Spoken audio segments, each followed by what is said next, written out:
Hi, it's Fies Tarot. Pasensya na po ha sa boses. Okay, so Sagittarius, this is general and the person on your mind reading.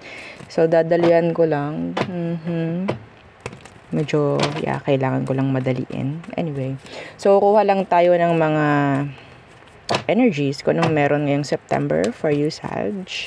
So, unahin natin is general. Pero syempre, again, before tayo mag-start, kung hindi ka pa nakakapag-subscribe, please do subscribe and hit the notification bell para lagi po tayo maging updated sa mga mangyayari pa lang. And again, kung meron pong tanong palating po sa ating mga charm, so yung ating mga protection from evil eye, ating love and money bracelet, yung ating granter, and yung ating cord cut. So, yan po. Okay, so message lang po. And meron po tayong promo, I think. Oo, running pa. Oo, 'di ba? Yung promo. Ngayong September lang po 'yon. Okay? So let's see. What's for you, Sag, this September? Anong meron? Excuse me. Anong meron para sa mga Sagittarius ngayong September? Ten of Pentacles in reverse. Why? Nine of Pentacles. So, medyo mayroong kaunti ang pagbagal pagdating po sa pamamera in general po ngayong September. So, ina-advisean kayo na kayo ay magtipid or okay. Watch your spending, mga Sag.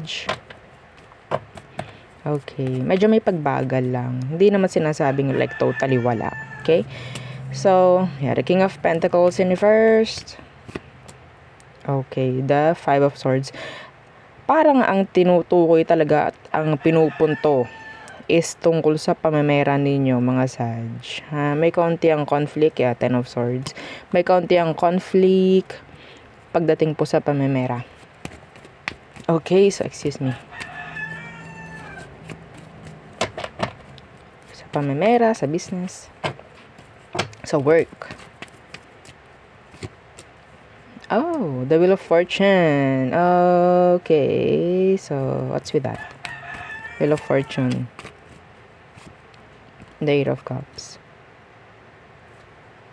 Okay. So, medyo rough, no? Medyo rough ngayon si universe sa'yo ngayong September. Oo, kasi maraming responsibilities, maraming bayarin, sabihin nating ang focus ngayon para sa'yo is about pamemera, commitments, mga ganyang bagay-bagay. Okay? So, nandito naman si Wheel of Fortune.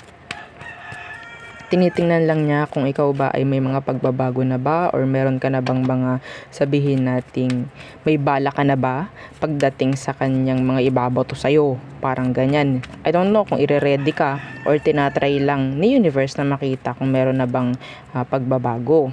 No? Yeah, the Six of Wands. Gusto ni universe ng Six of Wands for you. Meaning to say, victory. Okay? Success. Mga ganyan. So, siguro nga, parang hahasain ka ngayon. So, meaning to say, hindi ganun ka-smooth. Hindi ganun ka-okay.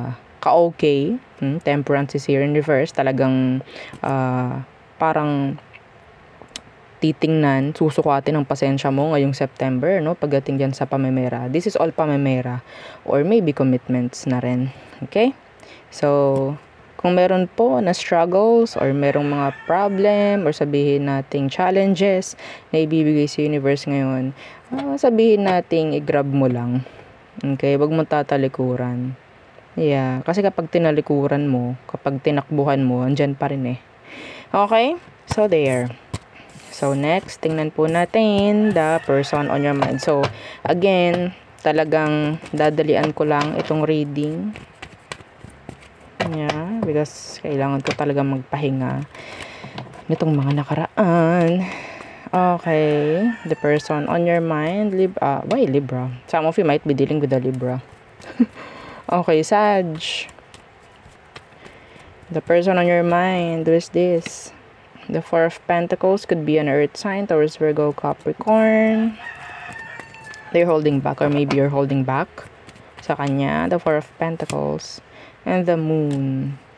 craving, aching, this person is sabihin nating wala sa sa tanaw mo ngayon, I think.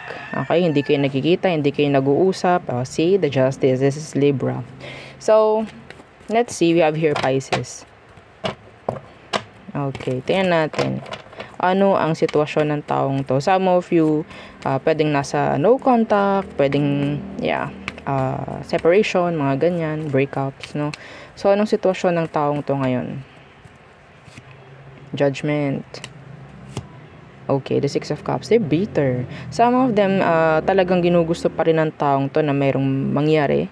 Okay, pagdating sa sitwasyon ninyo. Pero the Two of Pentacles is here. Some of them, they're like, should I make a move or not? Parang ganyan. Okay? Nagdadalawang isip. May pagdadalawang isip. The Three of Pentacles could be issues in general. Okay? Kaya po ganyan. Pero sa totoo lang, gusto ka pa rin itong makita. Yeah, sabi ko nga, the moon in reverse. They're aching for you. Looking for you. Craving. Sad. Okay? Pagdating sa situation. But yes, they are holding back. Okay? So, let's see. Ano ba talaga ang emosyon niya ngayon sa'yo, currently? The Hierophant in reverse, they're not ready. The Six of Pentacles, yeah. So, parang hindi sila ready pagdating po sa pakikipag-ayos, sa pakikipagbalikan, pero they want that. Okay, they want this, like, the cycle. Like, I think, okay, some of them, hindi pa sila totally makamove on or makagawa ng bago pagdating sa buhay nila, mga kung ano man, okay? So, yeah, the Four of Swords in reverse.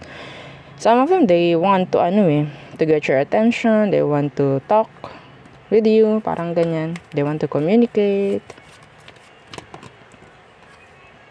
Yeah, the Knight of Wands. Some of them, sabihin nating parang, they're playing the field, maybe. Playing the field, entertaining, bagong energy siguro, mga ganyang bagay. Yeah, the Two of Swords in reverse. I think, parang ume-effort yung person na to para sabihin nating hindi na lang talaga totally mag-focus sa pagkakaroon ng cycle muli, a repeat with you.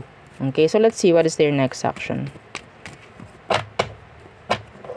Their next action sa'yo or sa situation.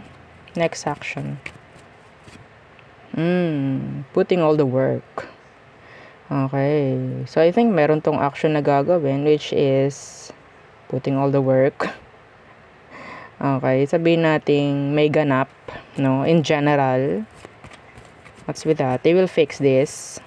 Tingnan natin. The Page of Swords. So, yeah, there's plans.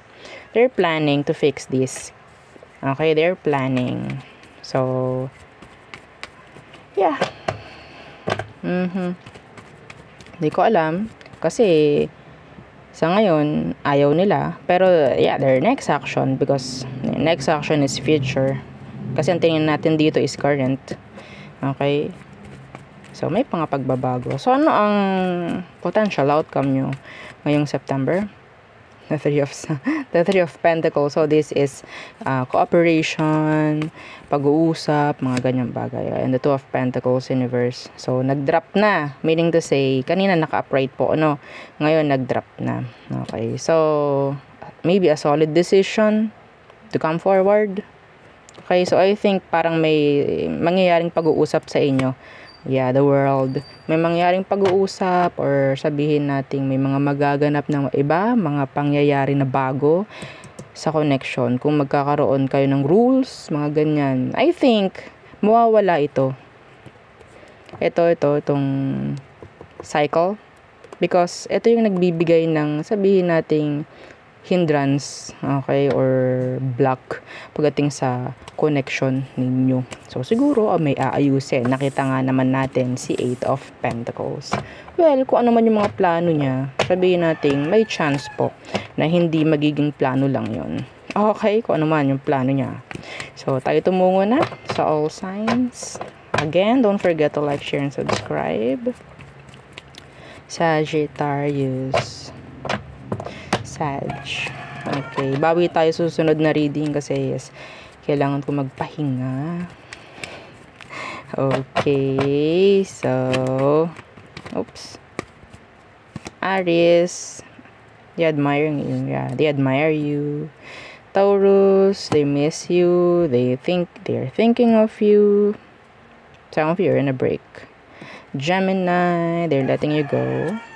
Cancer, they have options. Leo, gusto nila makipag-ayos. Gusto nila ng balanse, pagkakaayos sa sitwasyon. Virgo, they're not talking, but yes, they're thinking of you a lot. Okay, they're blocking you. Libra, so I think you have to let go of a Libra, okay? Or maybe they have to let you go.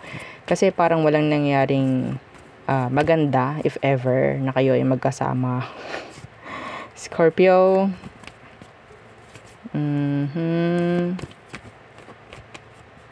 Parang meron silang gustong i-tame.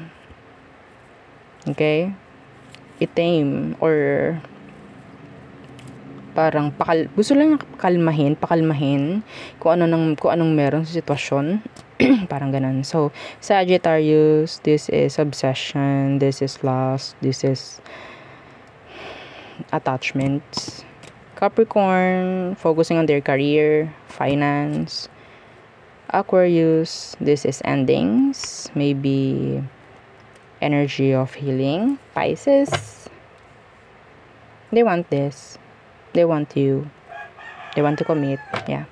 So there, yun ang ating reading for you, Sagittarius placements. Again, please don't forget to like, share, and subscribe, and follow our FB page and yung atin pong second YouTube channel na nasa description box below. Again, thank you.